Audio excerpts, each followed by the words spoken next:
Well, you want to just jump right into it, my friend, because I feel like we're already getting into some stuff, and like Yeah. we could go off on a tangent. Yeah. All right. Well, thanks a lot for joining me.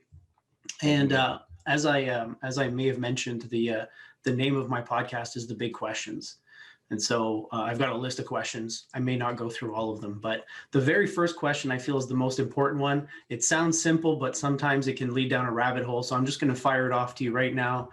Who are you, my friend? Oh man, that's a tough one. For some reason, I knew that you were gonna ask that, even though like I didn't really review the list that you sent. But I prefer that you don't review it. I like to get spontaneous, like, authentic, as you say, answers. So who am I?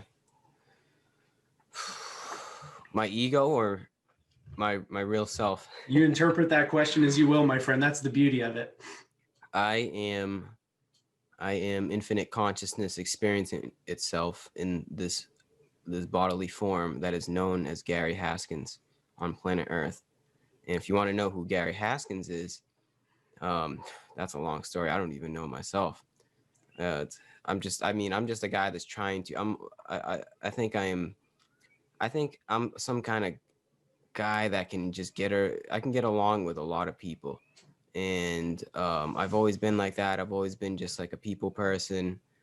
So that's why I started up my podcast, because I figured I can, I can talk to anybody, and I can just kind of like be everybody's friend. That's how I try to be, is like try to be relatable to everybody, because I genuinely see, and that's not like some kind of like fake like persona that I put off. Like try to be the good guy.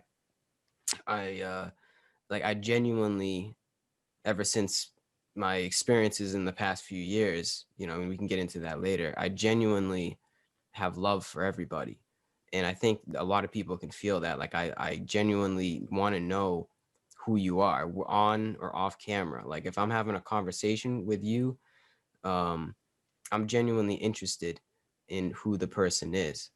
And I think who I am, I don't even think about that too much. Like I try not to get wrapped up in who I am as a person. And I try to just, because I know that I exist among others that are also me. And that's more of the truth. Like the ego isn't really me. Like who I am is really everybody else. So that question is, who am I?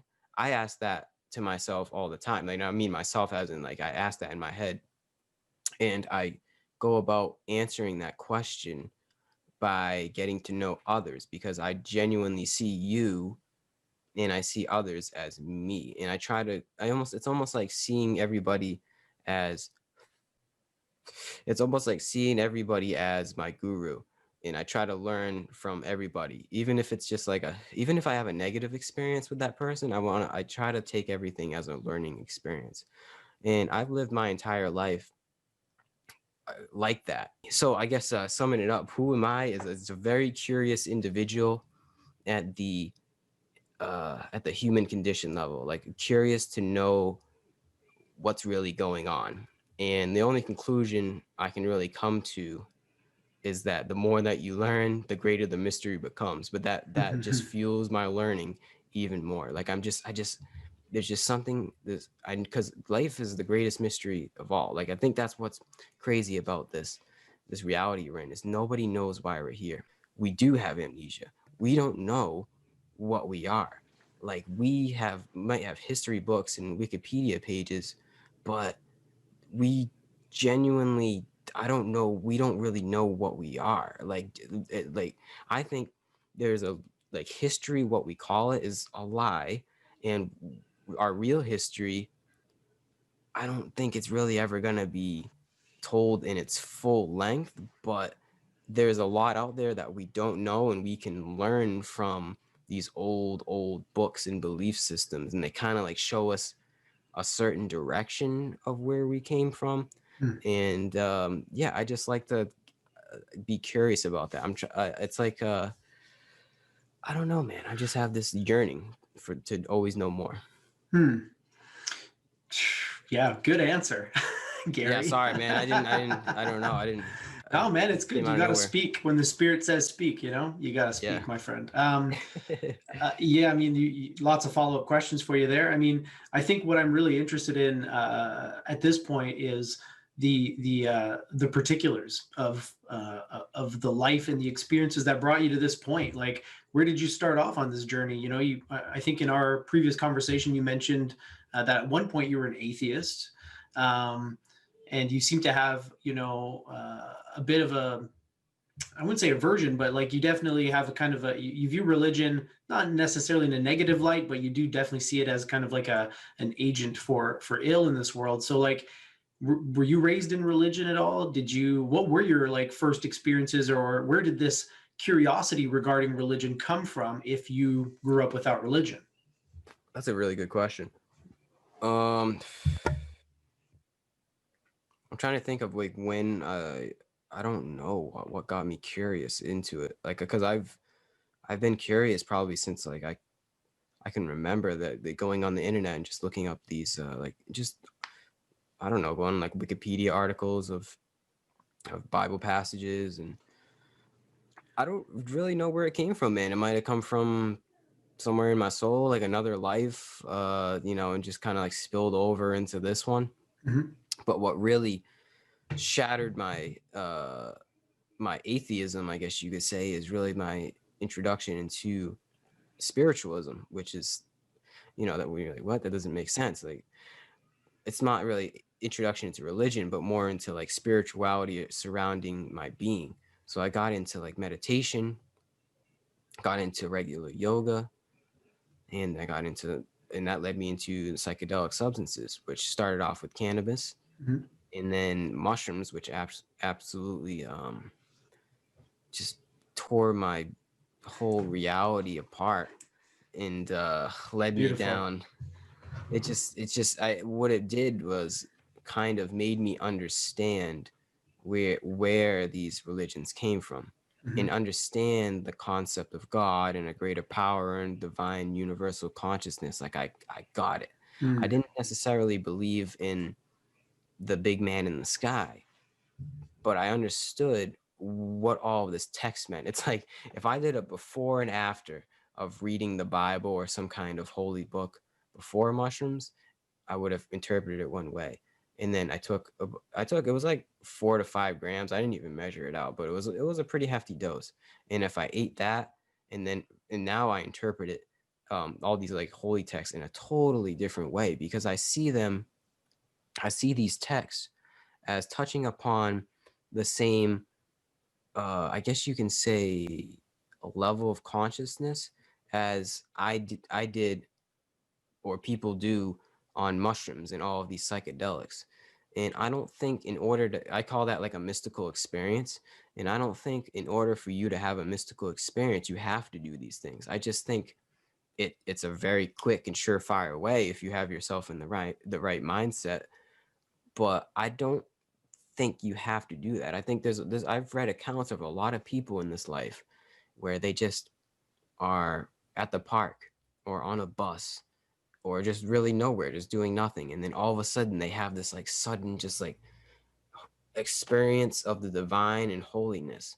And I think that's all it really is. Like, it's that simple. It's not really like crossing dimensional portals and seeing your whole life flash in front of you, and just, you know, seeing crazy colors and visual distortions. It's not really about that. I think that's really missing the point.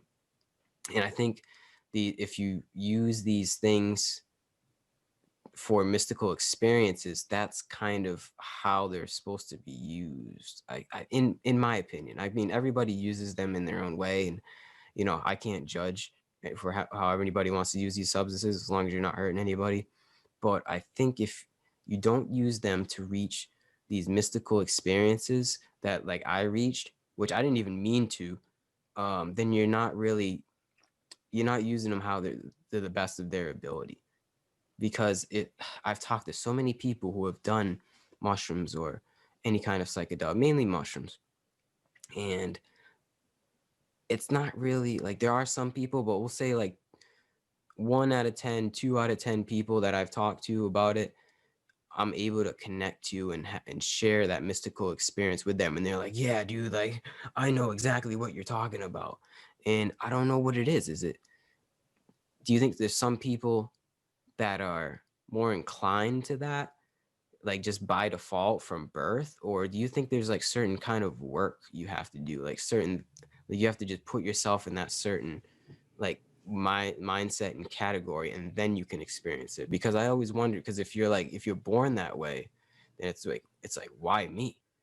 Why was I chosen to have this experience? It's like what not even chosen is the right word, but it's just like, well, why was I predetermined for like for mushrooms to show me this light, when there was plenty of other people in the world that they might have done it, but they didn't get what I got from it. And it's almost sad when you think about it like that. I don't know.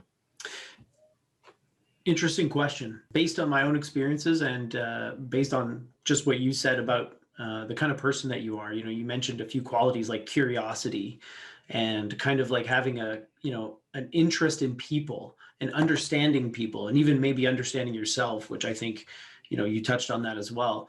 I think it's not so much being born a certain way. I think if you embody certain qualities in yourself, you're more primed for these types of experiences. And I think curiosity is a huge one. Curiosity, yeah. And then also, well, maybe this one not so much, but humility, I think, is part of it as well. But not so much, because if you have the experience, you will be humbled. You will be humbled. Yeah. If you thought you knew shit before the experience, after the experience, you're like, holy crap, yeah. I know nothing. That's probably one of the only things I know, is that I know nothing. So yeah. I think that, but yeah, curiosity, I think an interest in yourself as a human being and understanding yourself, and then understanding other people is another one. Because if you take an interest in people in general, if you're curious about them or intrigued by them, as I am, like you observe them and you pay attention to what people say and what they do. And then that may cause you to reflect on your own self.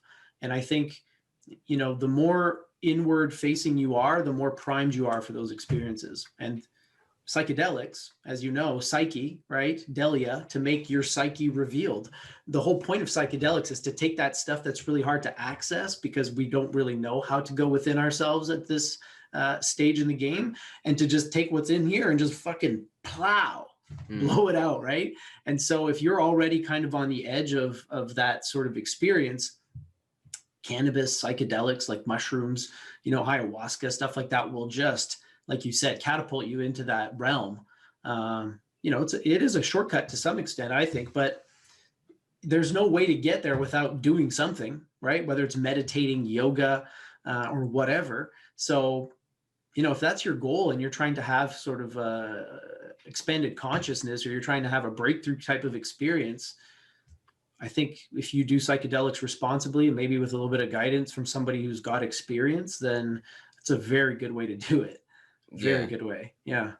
Yeah. I think that's the way. Like that's how we've been doing these things for thousands, hundreds years. I don't even know how long we've been doing it, but it's always been with a shaman, and that shaman is guiding you, just like how, like, the system that I see set up within the next 5 to 10 years is that's how it's going to be. Like, you're going to be in a room on a bed, and you might have 1 to 2 people that are with you, guiding you along the way. It's essentially, it's kind of like a 21st century Americanized form of a shaman ritual. Yeah. That'd be awesome. And I think that's how it's going to be. Imagine that in the future too, but we actually have real shamans. Like, we actually, like, they come from South America, and they come here, and I don't know, I could just see like a whole industry around that. For me, shamanism is mysticism, right? The mystic and the shaman are one. They're individuals who have gone within themselves and explored those depths. And if you go deep enough into yourself, you end up in the entire universe. You realize that there's no separation, right? And so, yeah, I mean, the South American or Native American indigenous cultures have great tradition of shamanism, but there's just, you're a shaman. You know what I mean? Anybody who takes on this journey, the spiritual journey, the inward journey, is, in my opinion, a shaman. Maybe not aware that you're a shaman, maybe you're an inexperienced shaman, but you've gone to a place that very few people that I know have gone. I want to know, in your opinion, no dictionaries, nothing, just in your own words, in your experience, what is spirituality? or what does it mean to be spiritual, or what are we referring to when we talk about spiritual things? Yeah, it's not like, it doesn't really have to do anything with the crystals or the yoga poses, or it doesn't have anything to do really external. It's more so a spiritual awakening to me is the dissolving of the ego that you mentioned before, and realizing that you are everybody else. Like, putting it simply, it's you, it's dispelling the identity that you had before in your body, and realizing that your true identity is with every single other human being on earth.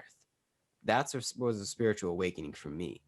It's different for everybody else though, but I think that, putting it simply, it's that, and not only are you connected to every human being on earth, like taking it a step further, it's knowing that you're connected to literally everything in this universe. There's a saying that me and one of my yogi friends have. He says everything is everything. Like, it's all everything. And that's what it, like, that's the essence of it. It's that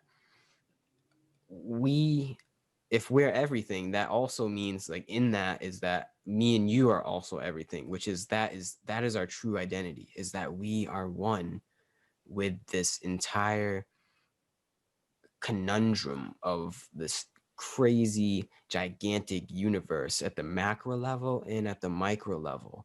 And in that unity, there is some kind of order at the micro level and the macro level. There's something that's similar, no matter the locality and no matter the size. There's something it's like the Fibonacci sequence. There's something that's guiding nature along. Some may call it it's like the Force in Star Wars. It's like the unseen force that propels us through time. I guess some would say God. It's just this. There's just some kind of order. That's what cosmos means, actually, in Greek. It's order.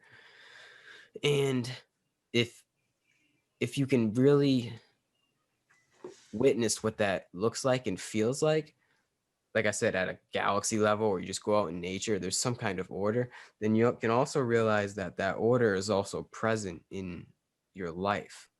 And that's like the Tao, that's like the flow.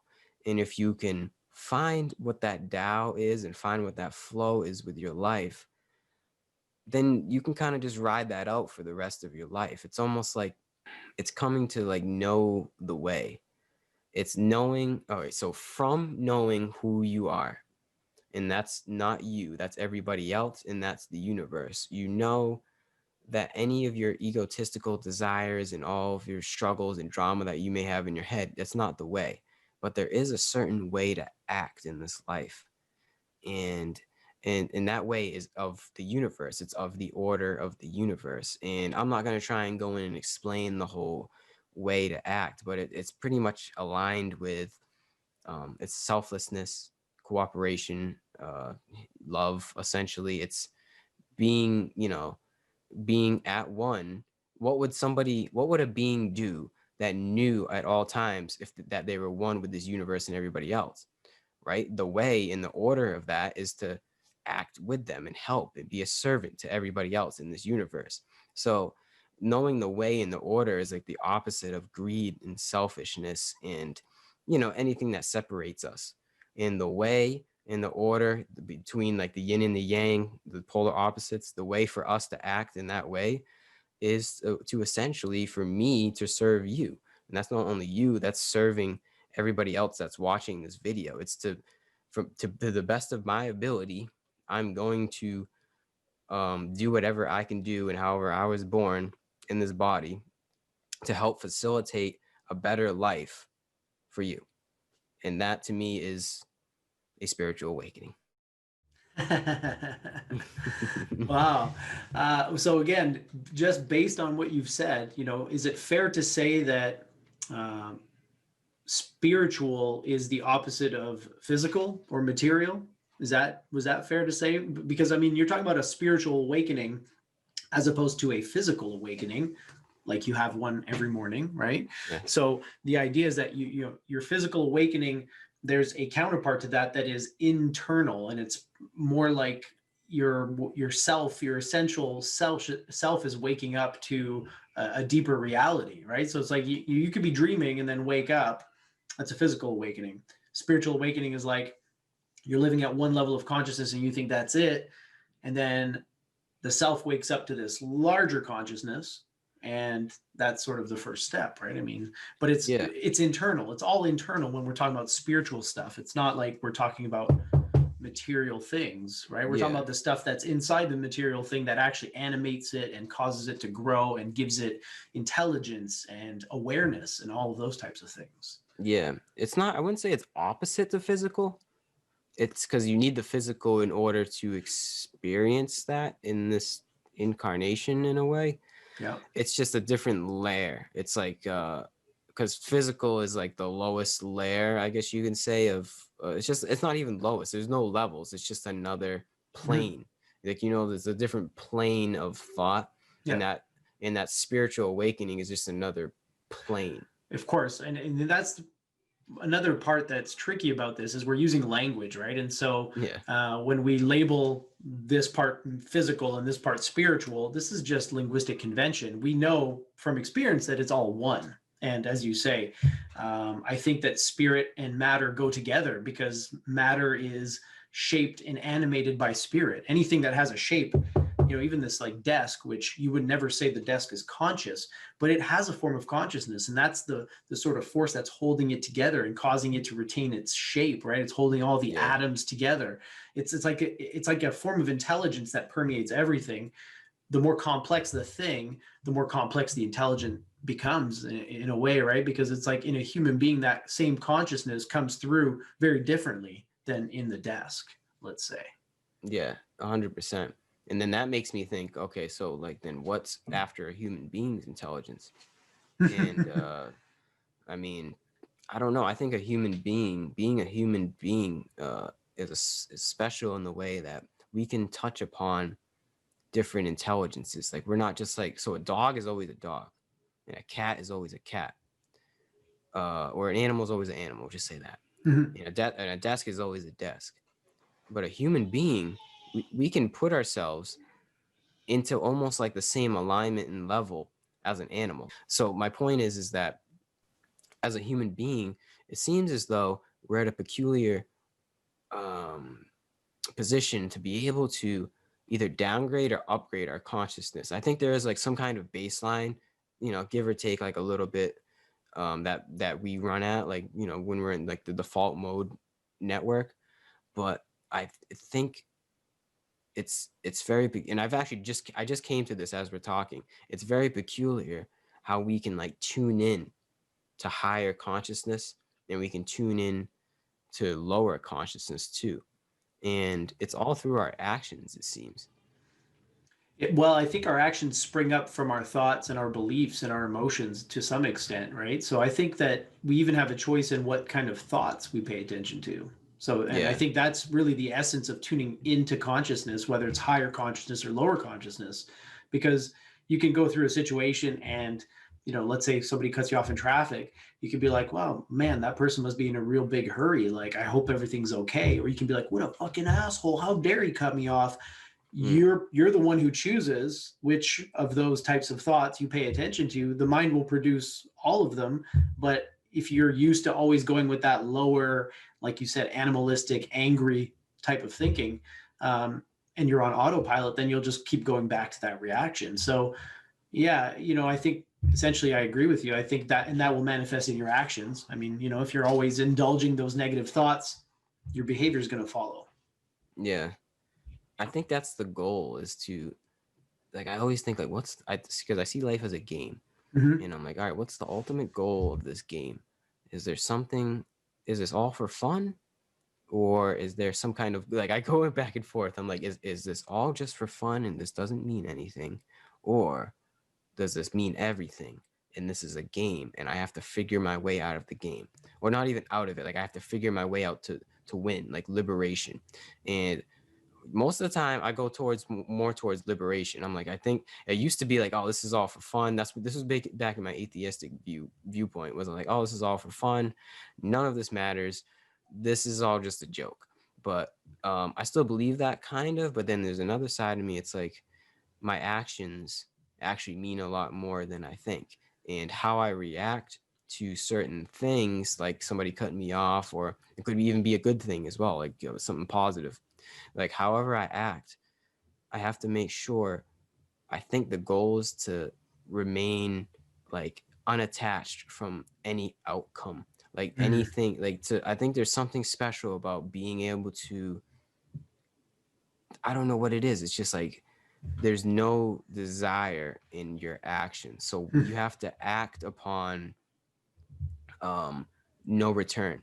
So however you act in this life, and it's obviously easier said than done living in the Western world and being conditioned in the way that we are, it's act without like any kind of gain toward yourself. And I think that's the goal. I think if there's an ultimate goal to liberation, it's being which I don't know if this is going to happen in this lifetime for me, but it's a good ideal. And that is to be completely detached from any kind of I don't want to say self-worth, but it's like you're finding pleasure from gaining something. Because I think it's because it's like it's almost like somebody has to lose something in order for you to gain. So if you're not even looking to gain anything, then nobody's gonna lose, and then you don't build karma. Right. Have you read the Bhagavad Gita by any chance? You mentioned the Upanishads, but I mean, that's the central message of the Gita, right? It's selfless action, right? I mean, yeah, I don't know. I read it once front to back, but I don't think it's like a text that you just do that with. I think you have to go in and study it. And I read it every year. I read it once a year for the last 7 years. So do you really? It's one of the 3 texts that I consider like my sort of like central. Like if I could only take 3 books with me, I would just take these 3, and because I read them every year, all 3 of them. So what was the other 2? The Tao Te Ching, and the Meditations of Marcus Aurelius. Wow, that's awesome. That's like the Holy Trinity right there. Well, and for me, and I think that the stuff that they share in those works, the valuable things that they share in those works can be found in the Bible, in the Quran, in Buddhist texts or whatever. So I'm not trying to say that they have a monopoly on any of this stuff, but if you read all 3 of them back to back, as I did the first time I ever read these books, you kind of lose track about whose works you're reading. It's like they're saying the same shit, like the Chinese guy, the Roman guy, and then this nameless Indian poet or whatever.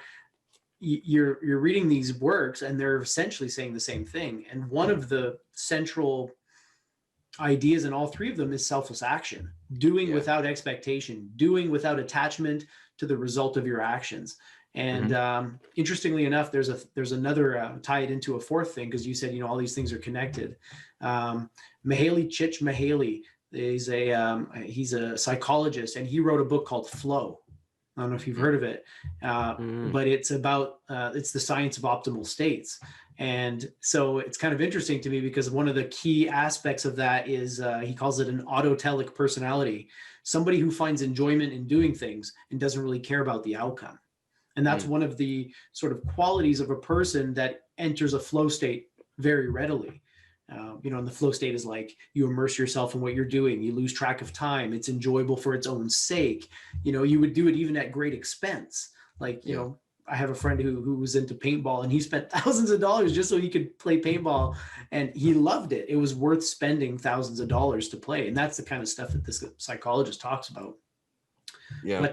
But selfless action is key. And, Marcus Aurelius says it too. Like, he's like, be like the vine that just makes a grape. Like, the vine is not looking for congratulations. It's not looking for, appreciation or payment. It just does what it does naturally. That's part of its nature. So do good the same way a vine just, does grapes, basically, for its own sake, right? Is that the goal of do you think that's the goal of life, is to be completely in that flow state of just like, you're just I mean, practically like Jesus, like you Mm, wake up and you're for others. man, I mean, Is again, that like you how said, we, that's an because the, ideal. yeah, I mean, it is an ideal, but it seems like if that's the goal, then it's like, what am I doing? I should be like out there just, I don't know. It's like volunteering and donating my money. And I Mm. don't know. See, I think there are degrees and there are variations, and I don't think there's a like a one size fits all. Like you must do these things to be nailing it or doing it right, you know. And again, in the Gita, Krishna talks about this as well. You know, whatever you are, whatever role you're in, um, do it to the best of your abilities. That's the way. Like, you know, don't try to retreat from the material world and the world of, you know, material affairs to become spiritual. Seek your spirituality through the material world that you're in, through your work, through Yeah. your challenges. So, you know, I wouldn't say give everything away. Like that's that, if you're feeling called to do that, obviously that's what you should do. Yeah. But I think what you're being called to do is equally worthy and divine work, man. You're going out there having these conversations and spreading the good news, man. I mean, you nailed it in this conversation earlier. You know, the core things that you're talking about: love, compassion, collaboration versus competition, all these things. That's the message that you need to bring out there because it's needed, you know. I appreciate that, man. I think that's just the way. That's, there is no other way to act in this life. Like I don't really have a competitive spirit. Like I was never really into sports. It's more toward I don't know, I just want everybody to get along. Well, and again, competitiveness, like in sports, for example, everything hinges on winning the game. Yeah. That's the opposite of selfless action, which is what you Mm. and I have been talking about. Selfless action, or the autotelic person, will play the game because they enjoy playing the game, because they feel satisfaction from mastering the game. Whether they win or lose, who gives a fuck? Mm. Right? The game itself is the victory. The fact that I get to play, that's the win. Whatever Yeah. happens after that is out of my hands. So, Right. you know, again, you seem like from early on, maybe you've been primed for some of this stuff. Just, I don't know, by luck, experiences you've had. Like, what are some like you know, I have like a handful of things that have happened to me in my life from the time I was little to even very recently that stand out as like transformative things that happened, you know, transformative events. Do you have any of those that you can think of? I mean, you talked about the psychedelic trip, obviously, but like even earlier than that, as a kid, or does anything stand out where you were like, oh man, that really left a mark on me? And maybe that's a Mm. contribution to this path that you're on, you know? Well, literally when I was a baby, I almost didn't make it. So I had something called a I actually don't remember what it's called, but it was an artery was blocking my trachea, and I wasn't able to. Is a trachea breathe or is that eat? I think it's that's a good question actually. I think it's breathe because they have to Because there's the put a pipe esophagus in and then there's the there. trachea. Yeah. So whatever, it was blocking me from breathing or eating, and I wasn't. I think it was both. It was kind of like my esophagus and my trachea, and I was just born wrong, and I have a scar right here. I don't know if you can really see it. I've had that since I was a baby, and I think I wasn't even like 3 months old, and I was having these crazy like I couldn't really keep any food down. My parents said I was crying a lot. I couldn't really like, I had this like really like low like cough, and just like they said I sound like a little demon baby. And it was really I mean, I don't remember, but from what they tell me, it seemed like a very traumatic experience at a young age. And I had to get a surgery, and there was 3 different doctors that said that it was just like a common cold, and my mom just shrugged it off and said, "No, no, there's something wrong with this baby." And so she went to this other doctor, and they said, "Okay, we got to get him get surgery done." My point is I think that affected me somehow when I was a baby, because like not everybody goes through like that kind of experience when they're like not even 3 months old, where when we have 2 different kinds of memories, like unconscious and unconscious memories. So that somehow left some kind of weird mark on me. And I asked my mom, like literally and spiritually, and I asked my mom one time, I was like, did I ever like did I like die when I was a baby? Like was there ever a point where I like I was kind of like unconscious? And she said there was a point where she was bringing me to the hospital, and I guess I was like asleep, and she had to like slap me to like wake me up. And like she was shaking me, like she had to shake me to wake me up on the way to the hospital. And this was when like I said, I was only 3 months old. And yeah, I think at that point I must have reached some state of when I was in the baby form, in the newborn form, where I must have been almost dead, or I must have some kind of other state. And I think going through that kind of experience, I know this sounds crazy, but I think that has affected me in a way that I can't even imagine. Like, I've never really been afraid to die.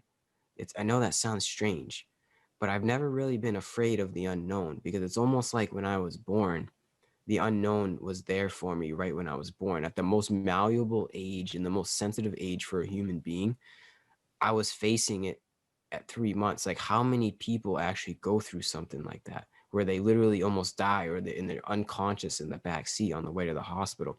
So I don't know. I don't have any actual memory that I can recount, but from the stories of my parents, it seems as though that my consciousness, if we are just this consciousness in this body, had a weird start, and it developed in a way that not a lot of people seem to develop. So I think that actually does have a lot to do with my mindset. I don't know. I could just be crazy, but I think it probably did something to my brain that allowed me to think differently. Hmm. But other than that, like at an older age or things I can remember, not really. I've never really had any like crazy traumatic experiences. I've I was an only child, so like I had a lot of solitude. I've meditated when I was a kid. Like I used to do martial arts called Tang Sudo, Uh-huh. and they brought us through a lot of like yoga poses and meditation, and they were teaching us this stuff, and I didn't even know what it was. I just thought it was karate class. But then I come to realize, as I started doing meditation and yoga, I was like, oh, this is what they were teaching me at a young age. So it's like all of these things, going through like this weird, almost dying experience when I wasn't even a year old, and having a childhood where I did Tang Sudo to the age of 14, kind of prepared me to get into like yoga and meditation and reading Eastern philosophy and that whole mindset. And this is who I am now.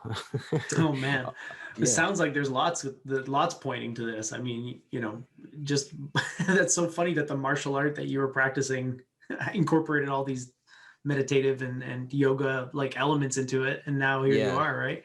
That's definitely Yeah. not a coincidence.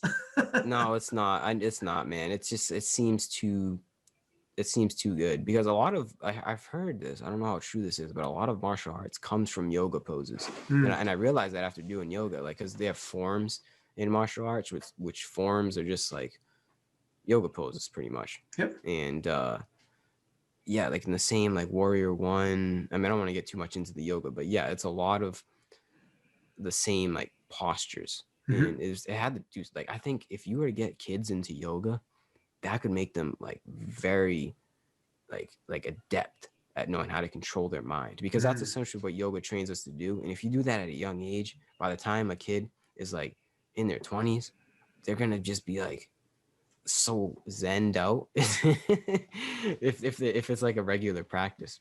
Yeah, yeah, yeah. We've been meditating with our kids for a while now, and Really, that's awesome. yeah, yeah. Well, I mean, like the age range is like 4 to 10, right? 4, 7, and 10. So How do you get a kid to meditate? well, so here's the thing. You kind of have to like move the goalpost a little bit, right? Especially for the 4-year-old. So like we talk about the three S's, right? Stillness, space, and silence. So like space, don't be touching your siblings or mom and dad. Silence, don't say anything. And then stillness, just try not to move.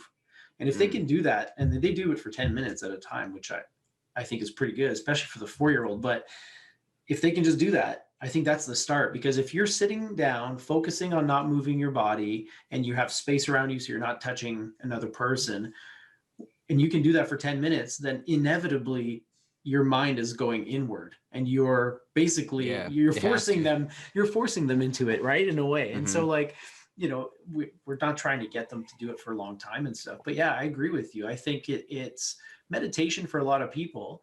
I think is the first time they become aware of their mind as something other than themselves, because Yeah. they have this like whatever experience of no mind for maybe 2 minutes or a minute or whatever it is. And it's like the first time that they can remember not having that fucking and so I think it's pivotal. But like you, I'm an only child, and so I'm keeping Maybe track that's of why all we the connect.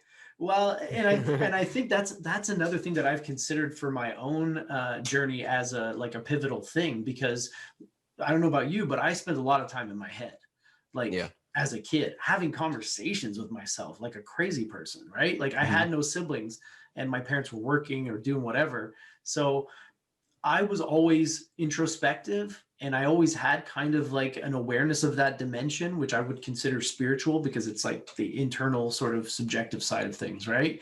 So, do you think that that maybe also plays a part in it? Because if you don't have people to distract you and you're stuck by yourself and bored, and I think as an only child, that's going to happen, right? Yeah. Sometimes it forces you to kind of develop a relationship with yourself internally that's Hmm. different for most people. Yeah. Yeah. I think so 100%, because I think there's power in being able to be by yourself, right? So Absolutely. if you are trained to do that from a young age, that's a blessing. Like I see me being an only child as a blessing, because I don't need to be with anybody. I'm perfectly fine being by myself. And it's great. Like I have a great time by myself. And that is something that is it is learned. Like I don't think, because I just moved out by myself last about a year and a half ago. And I was not gonna lie, I was lonely at first. And I realized after about 2-3 months that that loneliness is something that it's just like it's conditioned. Like I don't need to feel that way. Like I just kind of like got used to being by myself again, because like I used to live in my parents' basement, but um I was still with them, but like actually being by yourself, I was like, oh shit, I'm actually like by myself. This is crazy. But then I kind of like, it definitely did help me being an only child to get more used to that. Like I'm fine now. Like it doesn't even bother me. So yeah, there is there is something about growing up alone. I know that sounds horrible. Growing up alone, that allows you to better explore your inner being, because like you said, we don't have a choice at that point. I can remember laying in bed, from as far as I can remember, just thinking about like absolutely crazy stuff. Like I've always had this weird psychedelic mind. It's just different. It depends. Like over the years, it's changed on different topics, and I guess you can say like avenues of reaching outside the mind. But I've always had this. I'm just always thinking about something outside the box, and it's probably because I didn't have like a brother to fight with, or like annoying sisters or something. It was just me and my parents. It was cool. Yeah, I liked Unique. it too, especially now that I have 3 kids and I see how they like interact, and I'm like, thank God, man. Can I ask you Thank something? you. Absolutely, of course. How has having children affected your viewpoint on um this universe, man, life? Like how is it, like, because I don't have children, so I don't know what I could learn from it. So like how, as your children, without tearing up, how has your children I guess extended your practice or your learning to like what this universe is? Yeah, I mean, you definitely learn a lot about yourself and just the universe in general. I mean, and about people and humans, and like watching a human being from day one, develop and grow, and you know, so many things, man. It would take me a long time, but let me try to boil it down to something. I don't really separate spirituality from anything else. So like having kids, being a parent, all that stuff has a spiritual dimension. And what you learn really realistically with having kids is that nothing happens in a vacuum. And you see really clearly sort of the law of cause and effect, in that no matter what the kid's going through, if the kid's acting out or misbehaving or whatever you define it as the parent, you are collaborating in that and there's a way for you to change what you're doing that's going to change what they're doing.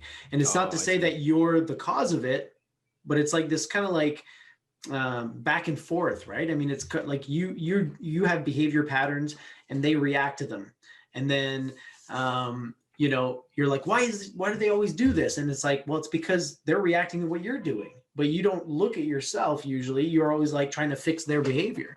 So it Oh, yeah. forces you, if you're doing it the way I do and the way my wife does, it forces you to look back on yourself. So the entire thing is all about yourself in a way, because you're always like trying to think like, how am I contributing to this, or how can I help them be better at this, and what am I doing, you know, potentially to hold them back, or you know, how can I best help them? Because sometimes just giving them the help, they don't want it, they resist, they do the opposite, they don't like being told what to do, right? So if they perceive it as like you're telling them what to do, they're going to do the opposite. So it's Mm, like you're constantly having to like observe yourself, observe them, observe yourself, and kind of like try to tweak what you're doing to see if mm, that will get the change that you're trying to get, right?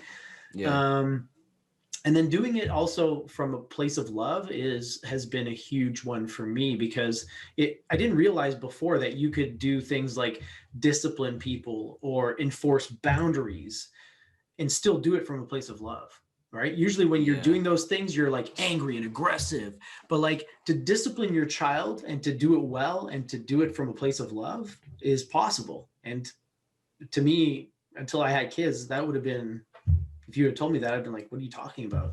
You know, Yeah. like you can defend yourself and enforce boundaries and still do it from a place of love. So that one for me has been huge. And that's the ultimate, because you know, if I have to like raise my voice to get what I want, but on the inside I feel nothing but love, then I'm good with that, because it's just a means to an end. It's a game, right? The problem is if I actually feel wrath in my heart, then I'm like, okay, I failed, right? I need to look at what I did wrong, because I should never be parenting from that place. But it happens no matter Yeah. how hard you try, you get frustrated or whatever, right? But yeah, so I think that's probably how I would frame it in terms of spirituality and how it kind of deepens your own journey. And then I want them to go on their own journey, right? But I don't want to force them, because it's like if I throw this stuff at them now, they're going to be like, oh, dad. And then by the time they get to be older, they're not going to want to look into it. So I'm kind of trying to like hang back, and, you know, you can't direct them. You can't force them to do anything. Uh, you can't make them do anything. They're their own people from the get-go. And all you can do is give them good advice, and hopefully they will make good decisions, but it's totally out of your hands. It's Yeah. Just be like terrifying. a guide. Yeah, because you really literally can't control your kids. That's another thing I learned. You know, I used to be the kind of guy who would see people out in public with their kids and tell that kid to shut, you know, like they're Hmm. misbehaving. I always looked at the parent like, why aren't you controlling your kid? And now I'm like, oh God, that's why. You can't. You literally can't. You turn your back for 1 second, boom, they're doing Yeah. whatever they want. Wow. Mm. Yeah, I feel like it's an experience that you just really can't grasp until you have a kid, right? Absolutely.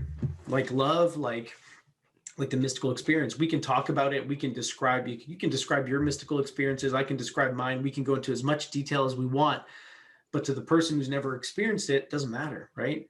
Once you Yeah. experience it, it's like everybody gets it. Like you say, you meet people and they're like, ah, that's it. It's like, yeah, Mm. because we're all talking about it, right? And once you've seen it, doesn't matter how you describe it. We know when we hear other people talking about it, like, that's it. It's yeah, the truth is one and the wise call it by many names, as Swami Chaitanya said. He Beautiful. said that, and I was like, yo, that's really good. Because That is. it's all the same, it's all the same truth, it's all that same wavelength, vibration, whatever that is. It's just we all reach it in different ways. How do we all agree? Like, is there something? So that it that we're talking about, right? Mm-hmm. Some may call God, but you know the it, right? Mm-hmm. You're it. Yeah, and you're it. So um what are like recognizable features of a person that knows? You know what I mean? Like what is there something in a person where you just like this person gets it? Because there's something sometimes when I see stuff from people, I'm like, oh, this person, like I might not agree with how they're going about what they're trying to say, but I get their intention. Like, how do you know when someone's intentions are pure when you're talking about it? Right. Well, I think you've touched on a bunch of it, in the earlier segments, like, I think, again, the fundamental truth of it is that it's one, and you're a part of it. I'm a part Yeah. of it. There's no separation. Everything is interconnected, interwoven, and the entire web is one, right? So, like you said before, people who are trying to cause divisions or who are taking part in like divisions, like, I'm on this team, you're on that team, so now we're in this kind of like tug of war, we're in a battle, right? So partisanship in politics, for example, I think that's a sign of someone who's not on it, right? I think that if you recognize the fundamental unity of all being and you submit to it, surrender, as you say, right, and serve it, then the way that you serve it is by strengthening the connections and making it a stronger web, not by trying to burn the whole fucking thing down, right? So I think that's a big factor for it. But at the same time, there's people who just can't express it eloquently, but you can just see it, man, and you can feel it. They have a good heart, and it doesn't matter if they maybe have opinions that you're like, that's not really how it goes. But it's like at the same time, at one level, you just see, right? Like they're good people, and they're just trying, and not everybody's ready for this shit. Not everybody's ready to embark on that path, and that's cool, man. That's fine. We got to have people that aren't on it. It's okay.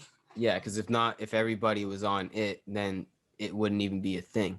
Because you know what I mean? It's like you can't have everybody be enlightened, because then there would be no enlightenment. There has to be people that are unenlightened.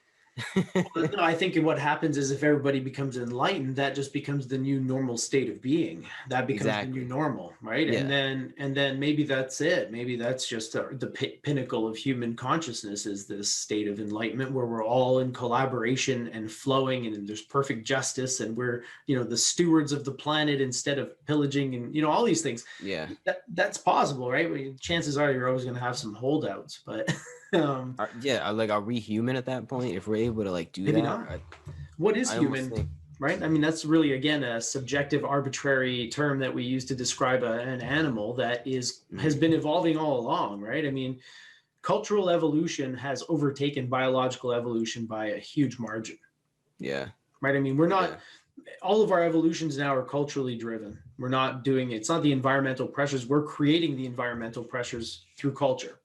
Yeah, we're evolving ourselves, like consciously. It's not it's not a biological. I think it's subconscious to some extent, right? Because I don't think there's an architect saying this is how the direction we need to move in. It's more like corporations are trying to sell their products. How can we sell these products? We create these images. That becomes the thing in your head that you're striving for. You know what I mean? Like, so it's unconscious and almost like taking on a life of its own. But we're the masters of it.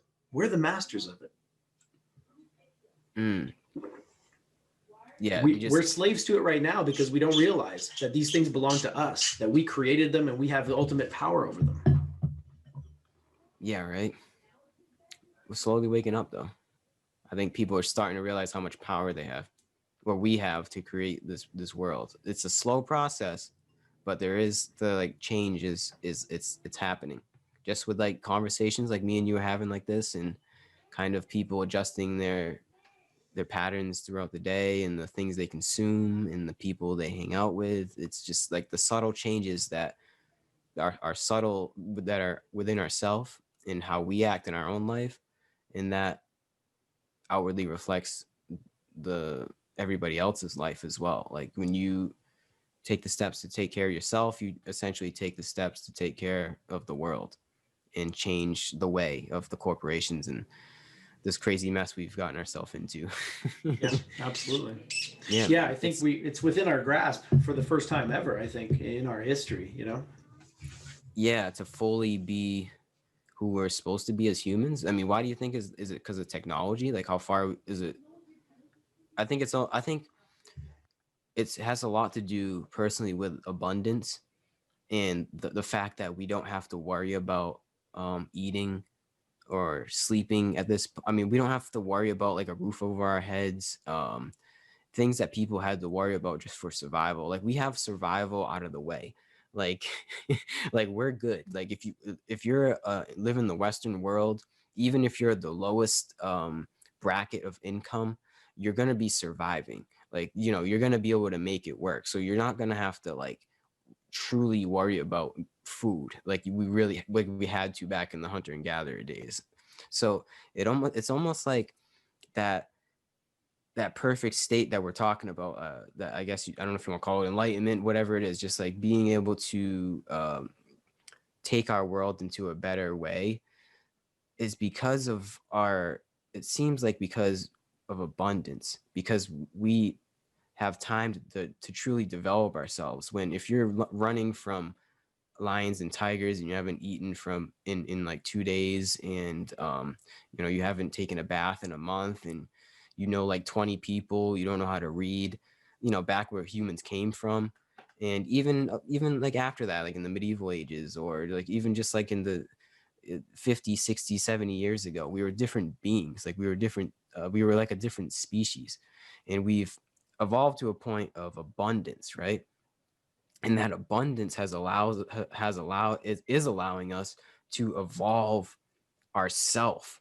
It's like through that abundance, we are able to create enough time for ourselves and structure our way into a better life. Ideally, like that's what I'm doing. I don't know about you and everybody else, but like we're at a point right now where you can, like if I, you know what I'm trying to say? Like if I had to worry about my next meal, I wouldn't be able to have this conversation right now, or you know, other things like do the podcast or pursue creative endeavors. Yeah. It just isn't possible. So it's like we reached a point in our evolution where we're like, we're good. We have like we have reached the evolutionary survival plateau. But now we're at the evolutionary, like conscious evolution, and I don't know where we go from here. I just know that's where we're at right now. Yeah, I agree, man. I think you nailed it. Like, and I think it's a double-edged sword. Like, not having to worry about your next meal has pros and it has cons. And I think Yeah. What do you think is humans' next step?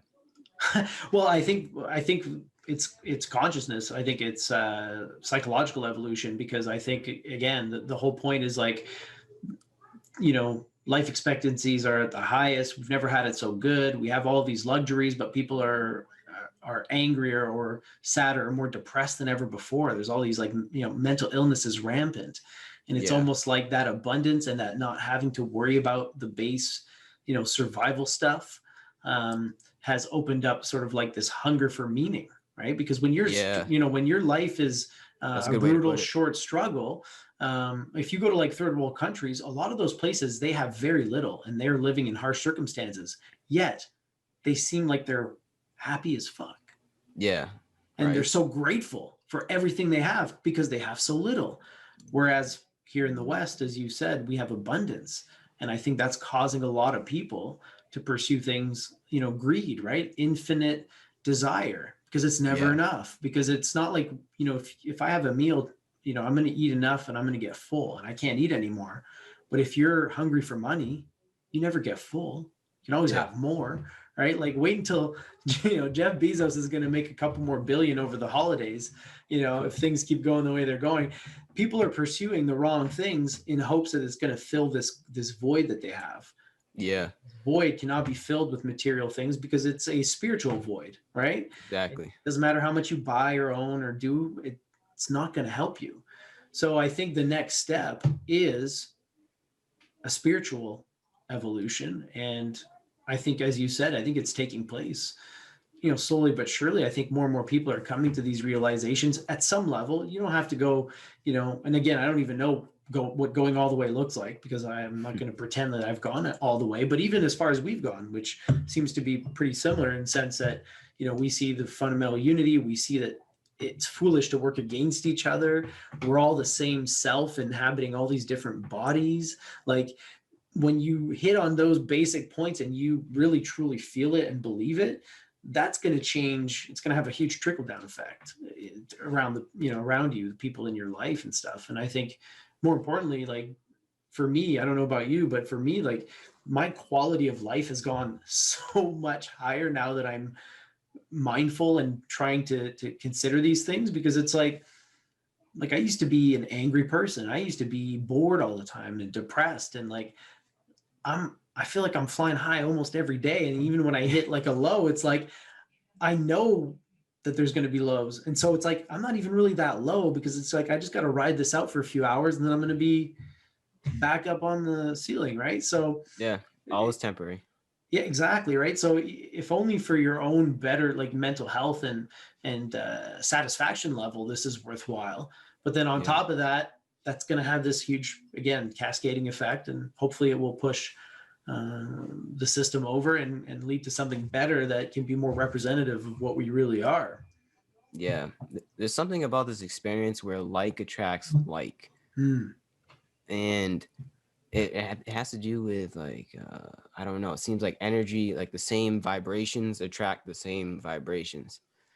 And if you, it starts with the mind, and if you attract certain vibrations with your mind and you know how to like attract that, like you know how to make that effort, because there's actually like meditative exercises to like do that, like to if you want to like focus on a certain kind of like, if you want to like, all right, sound cliche and corny, if you want to manifest your own destiny, bro, and you want to like manifest your own reality, well, that's actually true. Like you can actually do that. It's just like the way that like it's almost like pop culture is taken that and twisted it in like a weird way, like with The Secret, you know, like the Secret, Mm-hmm. which great message.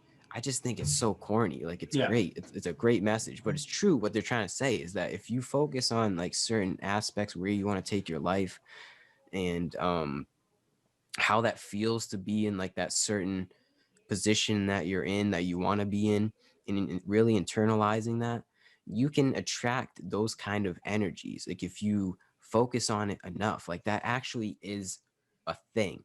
Like it's not just like this weird new age term that people are throwing out there, and it's actually like a thing. If you put yourself in a mindset of just positivity, like we talk about, gratitude, um, actually seeing the beauty in what this life is, it's almost like it's a snowball effect, and it just, everything just keeps getting better and better and better. And the better you see your life, the better your life gets. It's like you don't even do it on purpose. It just is. It's like you know, right, that there's probably no other way than to know, like than to, how do I put this, man?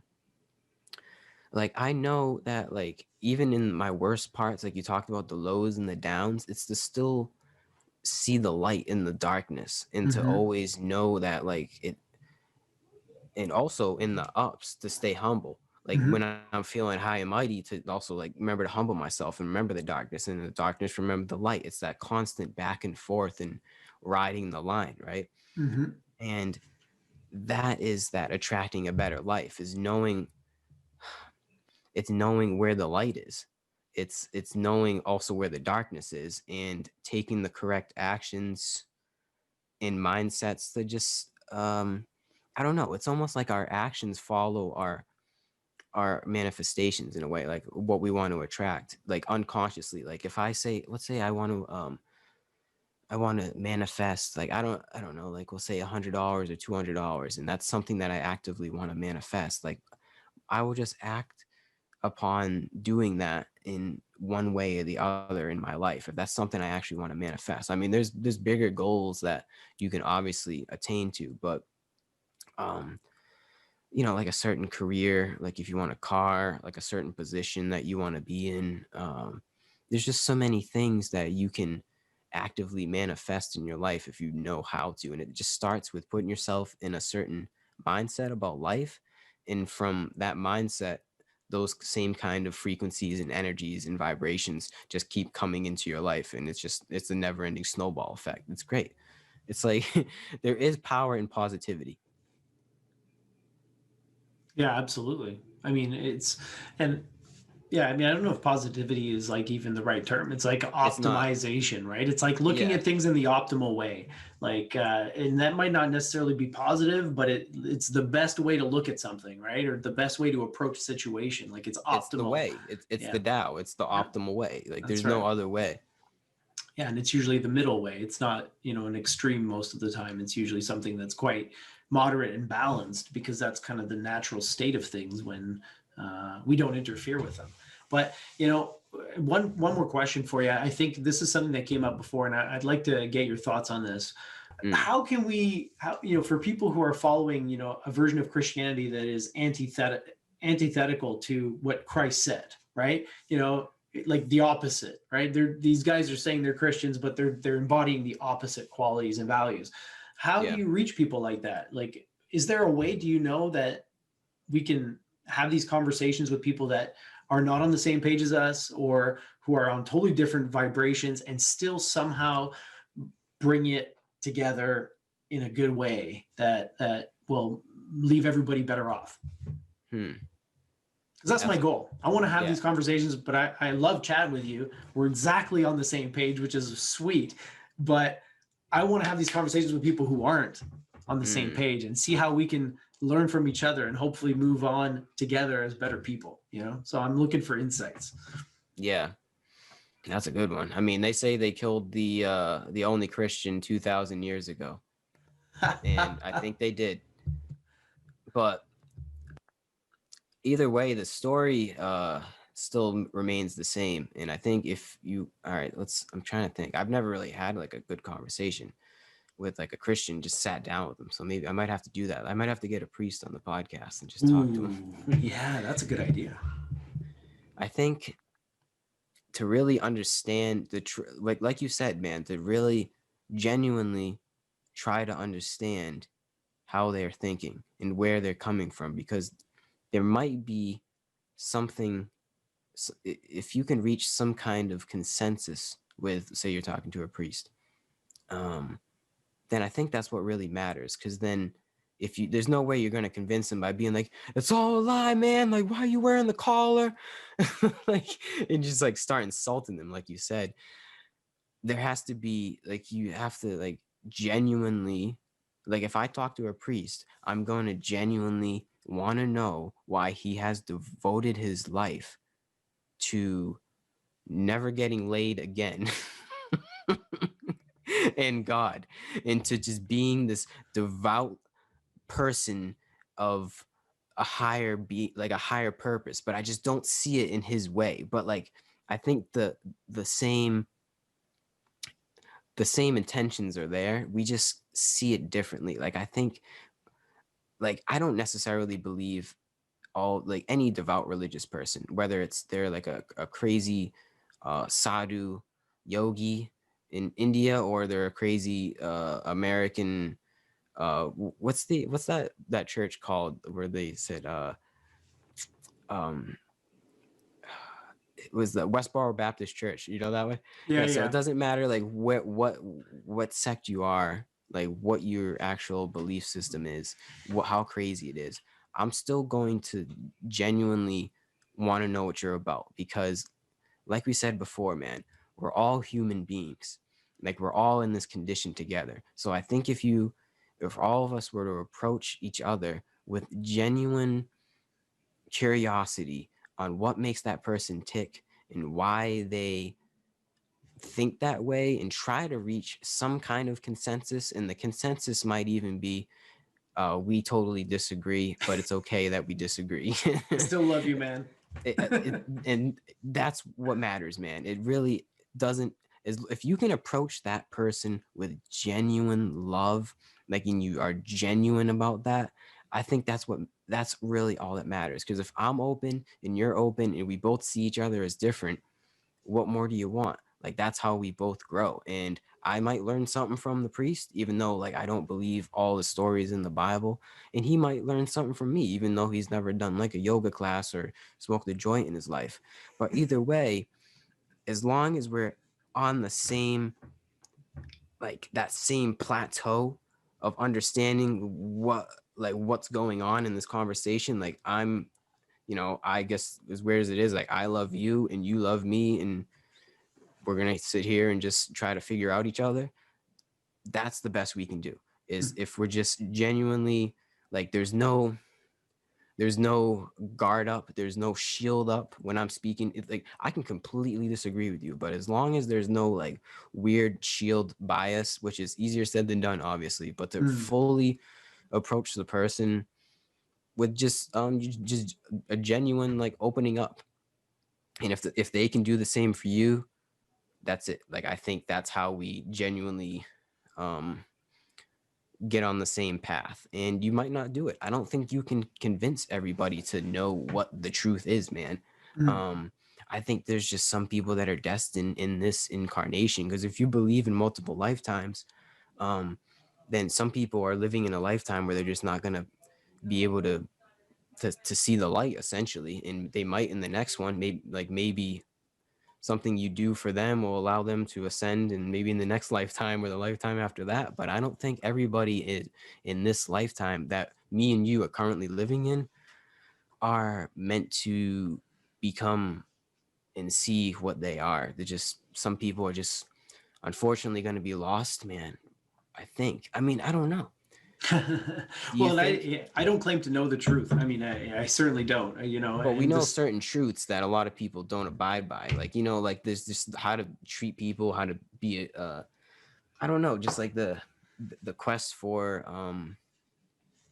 it's just like that unending yearning for knowledge of the mysteries of this universe that we live in. Like this isn't a regular coffee shop conversation that we're having right now. Like, you don't just go up to somebody and have this conversation, like in today's sane world. So for me and you to be able to have this crazy conversation, reaching like weird depths of our mind, and on the other side still remaining sane, it's it's something special. You know what I mean?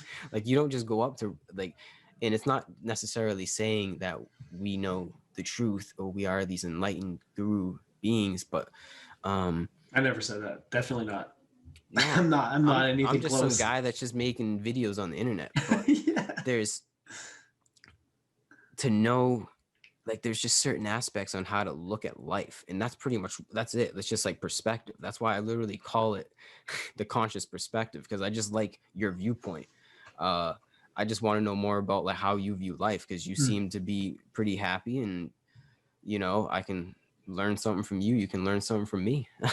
Definitely. Yeah, that's it. It's all about a learning experience. If you just keep yourself humble, I think in knowing that you don't know everything, that's the first step to kind of the vibe we're talking about. Like we don't, to know that you don't know everything, that is that's kind of what we're talking about. Like totally, I think that's the vibe that we're on, and that I try to like reach in other people. Yeah, totally. Yeah. I mean, like the way I describe this stuff is like, this is my theory, and it certainly seems to be true in my life and to me, like based on my experiences, based on my knowledge, understanding, et cetera, this is how I think it is, but this is just a hypothesis. And like, if you can present me with some evidence to the contrary, awesome. I'll switch it up. It's flexible. I'm not rigid, right? I'm not stuck in this is the way and this is the truth. And you know what I mean? Like, so I think that's the other thing too, is like, this is impermanence is the law, right? I mean, so the truth is ever changing, and what was false yesterday is true tomorrow, and it'll be false again later on. And like, this stuff is not fixed. So, but yeah, I definitely feel like, again, when I talk to people like yourself, and I've spoken to a number of other people that I've met on the internet and in person, like I've met a few of these people now in real life, and they're usually a little bit older than us, but I've had lots of conversations with these people. I've had experiences with them, psychedelic experience, et cetera, and everybody's saying the same thing, man. And everybody is, again, there's certain qualities that everybody has in terms of, again, like compassion, how they regard other people, also how they react in, quote unquote, stressful situations. That's another thing that I've noticed. People that are on the path like you and I, usually we can go through hardship or situations that would cause another person to like flip out. And like in my case, I've even been like fender benders where I'm like, ha ha ha, giving them insurance advice because that's my career, and like totally fine. Like just had it, I'm not thinking stressed. Oh, this is going to cost me all this money. It's like, it happened. It happened, right? I can either move ahead and still be happy, or I can let it ruin my day. And so yeah, like there are certain things like that that I've noticed, but I'm biased, Of course I'm going to think this is the truth, and that's the trap. As soon as I think I've got the truth, I'm fucked. So I know it's always like leave the back door unlocked so I can always make my exit, Yeah, the truth is ever changing, I guess. But there is an ultimate, it's not even you want to say truth, but there's the way. Yes. And that's the a better way to is, look at it, I think.